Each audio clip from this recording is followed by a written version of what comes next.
Good morning. So yesterday we did a Zoom meeting, had a great turnout. I felt a little disorganized in it. I wasn't exactly sure all the questions we would get, so I was kind of stumbling around showing examples. So I took that experience and I went ahead and recorded myself doing some of the kind of how-tos, and I'm going to go ahead and just show you. To start real quick, I'd like to say that this is an amazing project. It's an amazing thing that you are all looking to get into. It takes a ton of time, dedication, frustration, patience. Video is large. Every time computers catch up with editing abilities, videos just get bigger. So we caught up to 1080p and then 4K came out. So that to say it's slow. When I rendered this video, rendering for those who are new to the industry is like the final putting it all together and turning it into a watchable file. The final render for this 3-minute and 50-second video took 48 hours. So it took 2 full days for it to actually create the video from the program. That being said, we learned some lessons that could have sped that up, that could have made it a lot faster, that could have made working with it a lot faster. And so I'll share some of that with you today. There's a lot of videos online doing this. Eric Whitaker is the most famous. He has done the one with tens of thousands of people. I think his latest one was like 200,000 people did it or something. But yeah, there's a lot of people. The thing to remember is this is also the same process as someone who does a video where they sing all the parts. I know it's a super popular YouTube thing. Someone who can play a lot of instruments or someone who can sing a lot, they'll get on and they'll post a video with them in 6 frames singing 6 different parts. Sometimes they get creative with backgrounds or clothing or different things like that. The process is identical. You put the 6 different pieces of footage in, 6 different audio in, you mix them up, you produce them into a video. The difference is distance, right? Finding people, communicating with people, getting the video, sending the videos. So what we did, if you keep the footage under 3 minutes, 3.5 minutes, you can send the videos over iPhone. iPhone can also do color corrections to videos. The new ones, at least, iOS 13 can. So you can go in and actually do some of your editing right there on the phone and then move it to your computer. So you're one step faster, but editing color on the phone takes a lot of phone resources and takes a lot of time on the phone as well. But the idea is you send out a message, and I've included the links to what we did down in the bio or in the description, and you send out the video, and people who want to participate, they record themselves while listening to something you've sent them. And then they send you back the footage, you edit the footage, you edit the audio, you put it together in one or multiple pieces of software, and then you put it up on YouTube. So I have created kind of it's like 3 pages in Word, but it's kind of a Q&A that goes into details with links, software links, and explaining what each piece is used for and different things. So definitely check that out down in the description. But for short, any piece of software that can do layering, and you'll know if a piece of software can do layering because it will have the ability to put multiple pieces of video when you're looking at the timeline. Any software that does that you can use. Definitely Final Cut. I personally use the Adobe Suite. I do graphic design and some other marketing stuff, and so I'm kind of in Adobe all the time. I'm not saying it's the best. In my opinion, actually, it's a little glitchy, but it definitely does the job. The Adobe Suite also is cheap comparatively, free 14-day trial, so you can go give it a shot. You can get the entire Creative Suite, which is every piece of software they make just about, for $19 a month if you have a .edu email address. If not, it's like $50 a month. But you can split a license with someone and each have an installation on your computer. So if you have any choir director friends who want to try this, or anyone else, you can kind of pair up and make it cheaper. And as soon as the project's done, you can cut your subscription. So don't look at it as like a forever cost. Look at it as like, okay, if I pay this while I'm using it, then there we go. And then after, you don't have it anymore. Other pieces of software like Final Cut, GarageBand, kind of more on the Apple side. This Adobe works on Apple as well, but those are Apple exclusive. You buy the software and you have it for life. So that's a perk there. Okay, as far as timing, this took us about 100 hours. I think we could do it again in 80. I would say 2 lessons are the most important thing. In the description, you'll see a link to Eric Whitaker's invite. So the message he sent out to everyone in order to invite people to his massive choir. In that, we did not see that until after we sent out our invite. So we sent our invite out and then we found his. Had I seen that first, I would have done this. But he mentions when people put the song in their ear, they're supposed to put it in their ear, push play on their phone, they record, they sing to what's playing in their ear, and they record it on another device and they send it out. What needs to happen is they unplug their headphones from their device or disconnect their Bluetooth or whatever. And then on the track that you have prepared for them, you put 3 beeps. Beep, beep, beep.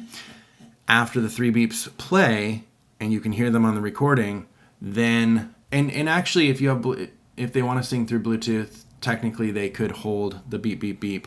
You could take your earpiece out and hold it up to the other phone. The other phone would pick it up. But in essence, you're looking for 3 distinct markers. So when you're lining up your audio tracks, you can see that. And I'll give a demonstration of kind of what that would look like.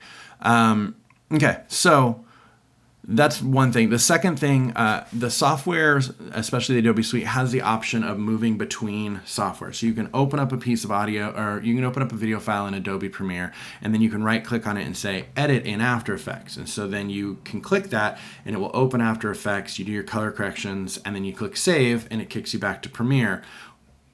The problem is it hasn't rendered the file yet. So now all of those color corrections, your computer has to calculate them in real time because they're not actually part of the video. Same with the audio. You can say edit in Adobe Audition, and so you export it and it opens up Adobe Audition. You can edit the file and you can save and it pops you back in. It seems really great. It's amazing if you're working on 1, maybe 2 clips on a computer. The functionality is phenomenal. The problem is when you start stacking edits, your computer just can't keep up. It doesn't matter if you have a 12-core, 24-core, 36-core processor. Like, the computer can't keep up with all of the different things that you're trying to do to it. You have to remember that a minute of video is 28 pictures, 29.35, sometimes 24. You can choose different speeds. But essentially, it's around 30 actual pictures per second. And if you make a change to all of those pictures, like you say, like, I want this, like someone recorded it in their room and it was dark. You want to change that. You can say, okay, I want all these brighter. Well, the computer has to make those changes to every single one of those. And if you don't export it to a new file, it has to do that while it's trying to figure everything else out in real time. So export into pieces, and then bring the pieces together and use those to make the bigger collaboration. That will speed things up significantly. By the end of our project, I could move the cursor and it would take, like, the timeline, and it would take multiple seconds for it to load because it would have to figure out all the different calculations from the 36 different 4K footages we had crammed into one space. So what I would say is to do your project in sections. So you get the footage in, edit the video footage the way you want it, and then export it, and then edit the audio the way you want it, and then save it. And so now you have a file that's basically done on its own. Then put that into the greater project, and then work all of those together. And so that way you're not bogging your computer down with things it doesn't need. Okay, real quick, I know everybody's curious about how do I get all these files? How do you manage that? How do you get them? It's big. Our project was about 40 to 50 gigs of files. I only have half of them still. I don't know what happened to the other half. But the half I still have, each person's file was over a gig. I'm looking at them right now. And so if you have 36 people, you're going to get a minimum of 36 gigs of footage, right? So a few ways you can do that. You can have people adjust quality settings. Go in your phone, turn down the quality settings. If you're putting a bunch of images on a screen, you don't need a 4K video of someone if they're only going to be this big on the screen. So you can have them do it in 1080. That'll reduce file size. That'll make editing easier, file handling easier, everything easier. Another thing is Dropbox. So I have a Dropbox account. If you have a paid account, they give you up to 2 terabytes. That's more than enough to have this project. You can share folders with people. You can do different things. And so students or colleagues could technically upload into a shared folder. But you're going to very quickly, if people already have Dropbox, and they're already using it, the free Dropbox only gives you 2 gigs. So if they have a gig in there already and then they try to upload a 1.5 gig, it's going to reject it. So you're going to just end up with a lot of problems in that. So what I would do, if you've got the budget for it, is I would actually create a temporary Dropbox account. So I would create a Dropbox account that has a new name that's just for this project. Spend the $128 as an investment for the year, because who knows how long this thing's lasting. So buy a Dropbox account and then share the password with your members. And so then they can log in on their phones or devices, and then they can do their video and they can upload it to that Dropbox account. Then you have it, they have it, everyone has it. And then you can do collaboration, which I'll break into collaboration in a few minutes. But then you have it all in one place. It's all full resolution. You can edit it. You can have originals in one folder. You can keep uploading. It doesn't have to be stored on any one person's computer. It's great. Okay. Moving forward, if you want the free option, Google Drive, very similar. The difference between Google Drive handles shared files just a little differently. It's kind of hard and chaotic with Google Drive to have everything in one place, because it's in someone else's drive, it's in your drive, it's shared with you. It's just not as clean as a Dropbox situation. But it is free up to 15 gigs per account. After that, you have to start paying. So if you have a small project, great. If you have a larger project, eventually you're gonna have to pay no matter which way you go. Gmail's still cheaper. I don't know what it is, but it's not $128 for a year. I know that. So third option that I found yesterday on the Zoom call, we were kind of collaborating and people were typing, and I realized that you could, for free, create a Gmail account that is for your project. So you could name it literally, go and create a Gmail account that's called my school, insert school name, project, or my church project, whatever, at gmail.com. Okay, so you make that email account. As soon as you make a Gmail account, it creates a YouTube account. Make the password something super easy to remember. It doesn't matter. It's just whatever. So it's password 123. I don't think Gmail will let you do that, but something stupid simple that people can remember, won't mess up, they won't type wrong. Then send the password out. Create recovery options to you. Make sure your number is associated with it or another email address. So if one of your people thinks they're funny and locks you out, you can get back in. Anyway, so send it out to all of your students, right? They can log in to the YouTube app on their phone. Then they can take a video of themselves singing it. They can upload it to YouTube. Anyone with the password can go in, log into YouTube, go into the YouTube Creator Studio, and download the video. So what that means is you could use YouTube as a repository to keep all your footage. And then if you wanted to collaborate, again, we'll get to collaboration in a minute. If you wanted to collaborate, people could download the tracks they're responsible for, edit them, and then re-upload them as the edited whatever. And you could have a playlist of originals, a playlist of editeds, whatever. And then you can kind of use YouTube. Now, it has been brought to my attention that YouTube does compress files when you upload them. But again, you're shrinking everything down. And so I don't think that the reduction in quality is something you would notice at all. So those are kind of the 3 ways that I would manage file handling if I were going to do it again. I would say that that iMessage is great, but then again, you're going to have people who have Android devices. You're going to have people who record too long. They start the recording a minute before they even start singing, or let it go after, and then they can't figure out how to trim it because they've never done that. So you have to remember that like half of your people are going to be pretty savvy, and half your people probably are not going to have a clue how to do any of this. So trying to find a solution for all is a little bit time consuming. Okay, collaboration. So I've been thinking about this a lot. I work in higher education. I also work in the business world. And I I think for universities and high schools, I think the perfect opportunity right here is to call up your best friend in the multimedia department, the arts department, the graphic design department, whatever department your organization has. Call them up and say, hey, let's do a collaborative project. I'll give you the content. You guys design the look, the feel. You guys do the mixing, the producing. And then together as a university, boom, we do it. They then in turn around and create a final project, right? So instead of making your own movie, you can get extra credit or do a final project or whatever where you help with doing, this project. Or better yet, if your university happens to have a graphic design department or a multimedia department or a marketing department, and they are struggling to find things to do, but still being paid because universities are kind of empathetic like that.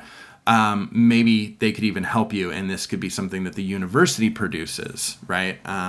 Or the high school. Some big high schools out there may have this. Anyway, so my thoughts are you could have graphic design and video students, creative arts students who are actually helping with the technical, the edits, and even the look and feel of it. And then you have others. It's really hard to make one of these look good. It's hard to know what to do. We did kind of the suspended traveling like squares.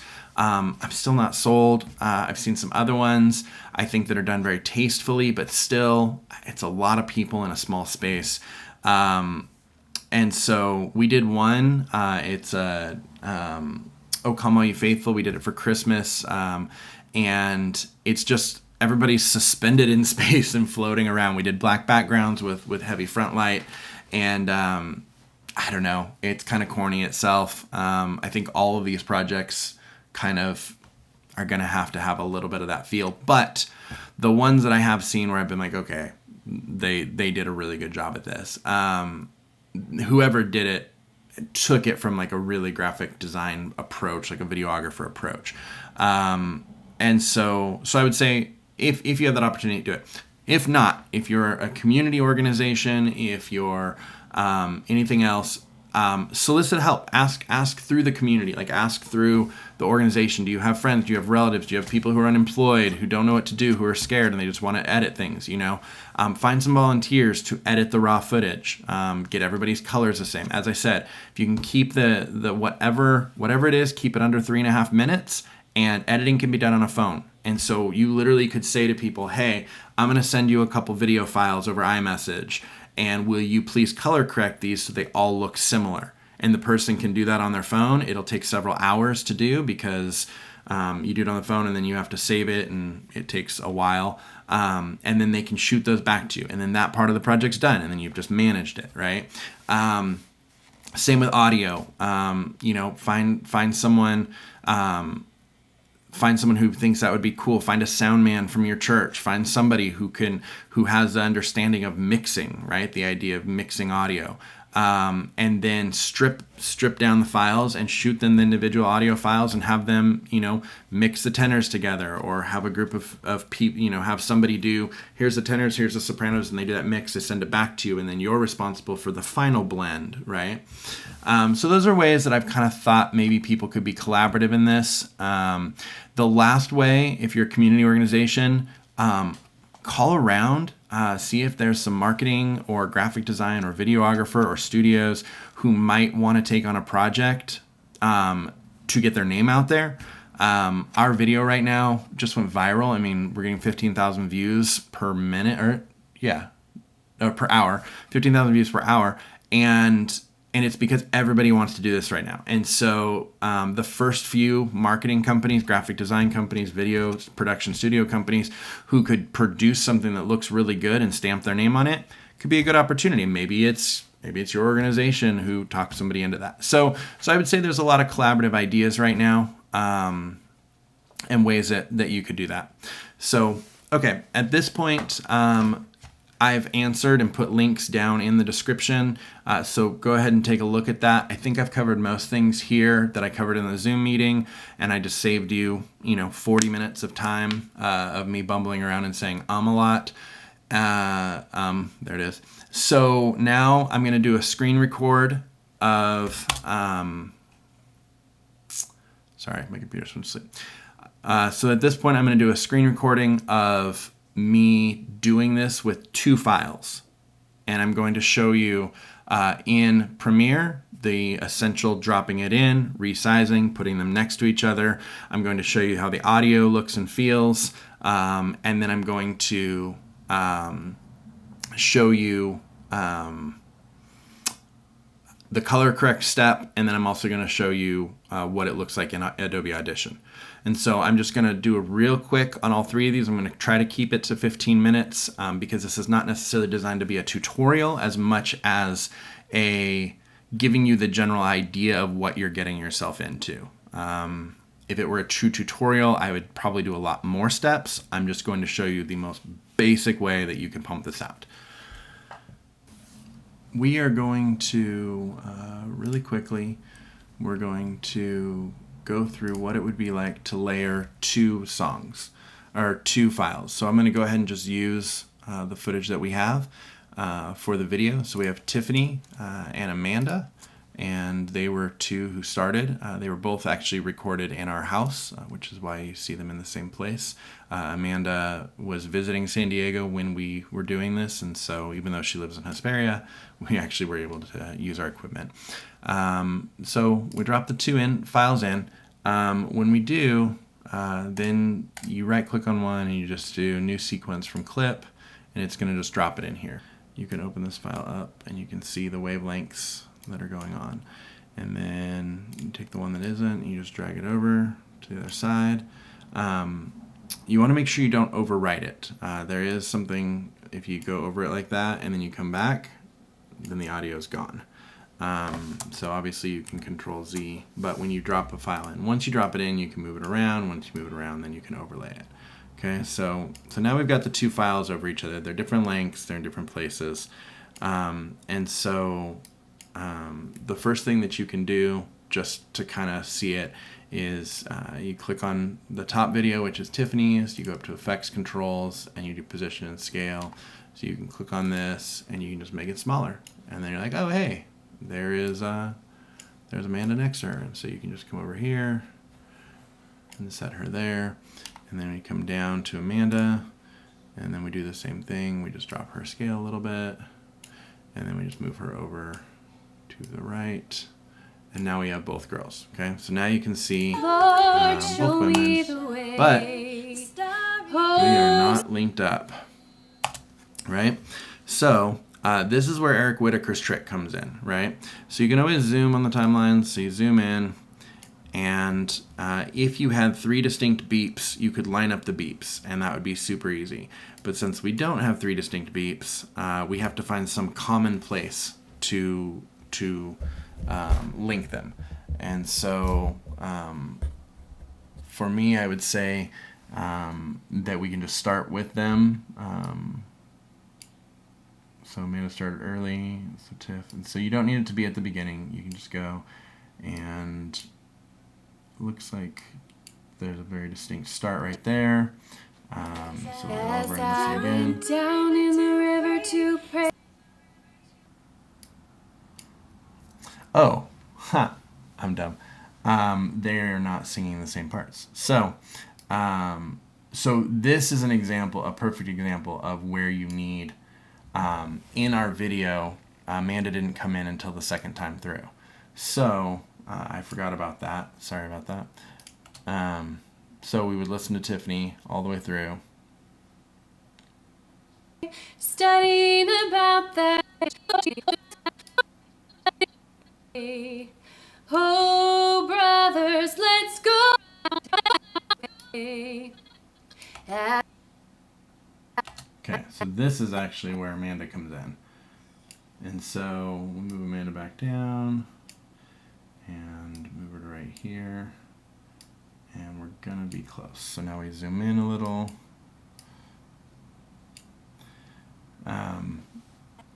So let's see who. Okay, so she's still ahead. So Amanda a little bit more forward, a little bit back. Okay, so. As I went down in the river to pray, study. we're still a little off, as you can see.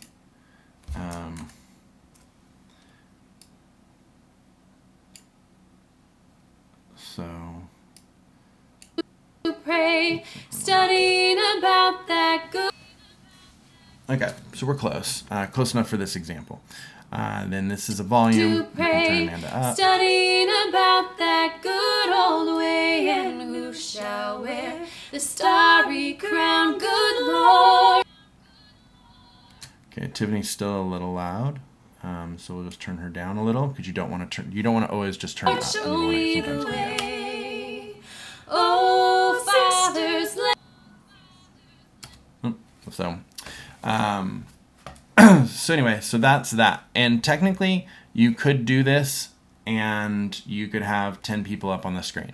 The one other effect that you want is the crop effect, and you can just search crop, and then you just drag that onto each of the videos, and then you have the ability to come up here and crop. And so if you want to adjust the left, so bounce in on Tiff's left, bounce in on her right, and now we've got her in a little video. We want to get that door frame adjusted a little more.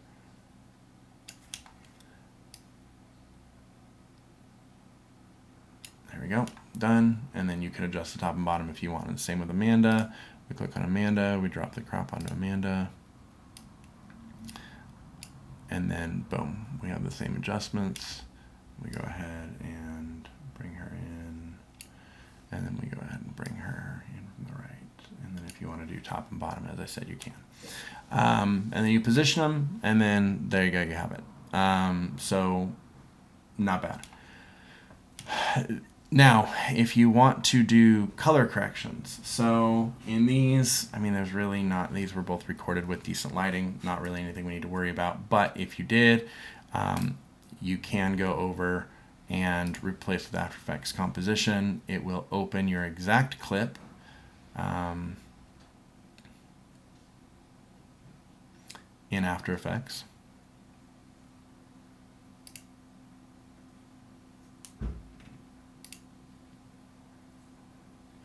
Okay, it doesn't like my video card. It's going to want you to save it. Go ahead and continue. Okay, so here it is. And if you've ever used Photoshop, After Effects is basically Photoshop for video.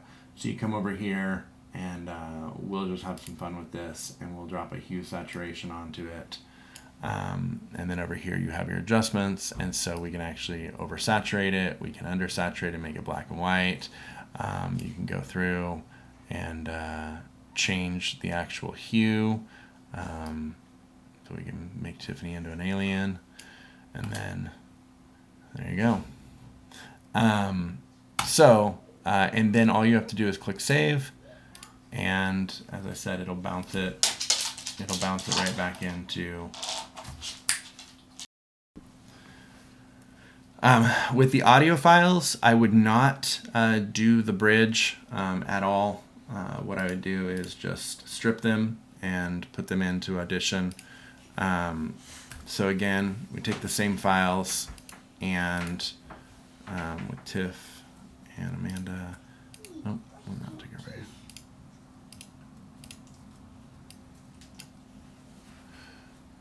Okay. It will bog down on you if you use video, and so what I would recommend doing is right-clicking on here and extract audio to new file, and then extract audio to new file, and then just getting rid of the originals.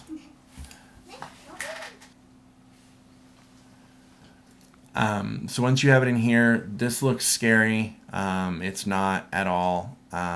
So what you want to do is you want to open these up and insert into multi-track. New multi-track session, and we'll call this virtual tour. Okay, so now this looks very similar. We've already looked at this before, right? And so we've got this down. And so what is cool about this is you can add effects. So you can click over here, and you can go through your effects library and you can stack temporary effects. I went down in the river to This is the pray, original. studying Now we're gonna add some about that reverb. good old way, and who shall wear the starry crown? Good Lord, show me the way. You can change Oh, the room sister. size, you can change how much reverb, you can change quite a few qualities about it. There's a new video that just dropped a couple days ago where he used a very large hall, large ethereal echo. That covers a lot of editing mistakes. So you can go a long way by adding that. It also is kind of a unique sound that you may or may not want. But this is kind of what it sounds like and how you would get it.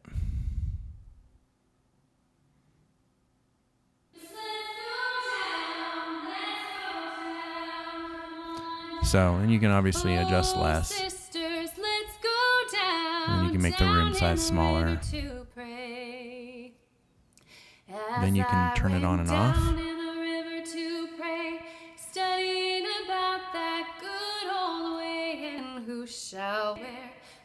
And you can add a different amount to each track. Lord, show me the way. You can also do auto-tune like we talked about. It's something that you do with a grain of salt. You do it too much, your whole production will have a kind of a metal sound to it or an electronic sound. But it is possible to do some, especially with the reverb. So then you pick your key. Now, I don't know what key this was in, so I probably won't be able to hit it,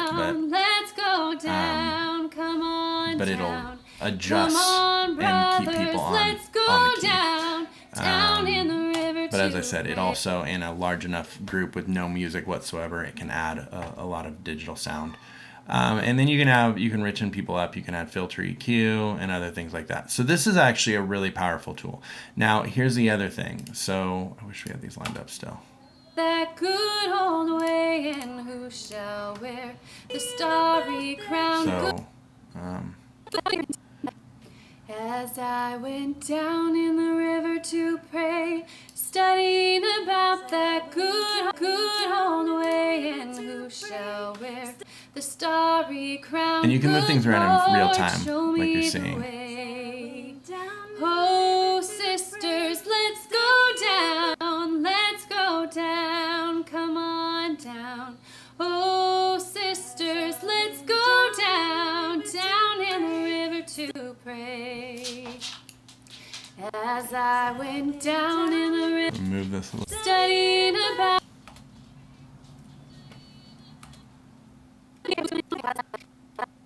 So then, again, if we had those beeps, could have lined it up at the beginning and it would have been fine. So the key always is zoom in. It's in a different place on every single thing. But once you can start seeing wavelengths and lining stuff up, it becomes a lot easier. So this is her beginning to as, and then As I went down in the river to pray, studying about that good old so we're close way, enough for and this who demo. shall wear- I'd probably keep tweaking it if it was for me. But at this point now, you have the ability to individually change volumes of things. So what I'm doing right now is I'm saying this piece I want Amanda louder down in the river to pray, studying about that And you can do it real time, so you can keep good adjusting. and who shall wear the robe and But crown? then let's say Good right Lord. here, so I want to drop this down because this is a wrong note or something. So you can actually just do this. Shall wear the And- robe and crown. Good Lord, show me the way. And so, so this allows you to fade things in, fade things out. This allows you to give crescendo. So like, let's say I want Tiff to just get progressively louder, right? And so I can actually take this and just go, whoop, And then as she sings, she will end up just becoming so much louder than Amanda. Studying about that good old way, and who shall wear the robe and crown? Good Lord, show me the way. So that's how you would do it. So then you would export it, and then you would drop it into Adobe Premiere as a new audio file, which I'm not going to show, but you would just drop it down here as a new audio file, line it up with the current audio, mute the current audio, and then just mess with the video. So essentially that's it. I hope this was helpful. This kind of shows a little bit about what's going on. It's really, as I said, it's laborious, but it's not highly technical. So I do think you can do it. And it's not too expensive. You just gotta dedicate the time. So, all right. I hope you all have a good time. I do want to say that if your organization has resources, I can connect you with people to help, either with project management or with setting all this up, or with actually some of the workload or some of the mixing. I have my own company that does marketing multimedia. I have I know other companies that do it. And so I'm not doing this as a promotional. We're doing this just to help. I want to make sure we're out there to help. But if there are people who need help, I personally would be willing to offer services at cost, just to help keep my team fed during this time. But I'm not looking to make any money off of the projects. So that's how we did it. That's how we can do it. And good luck.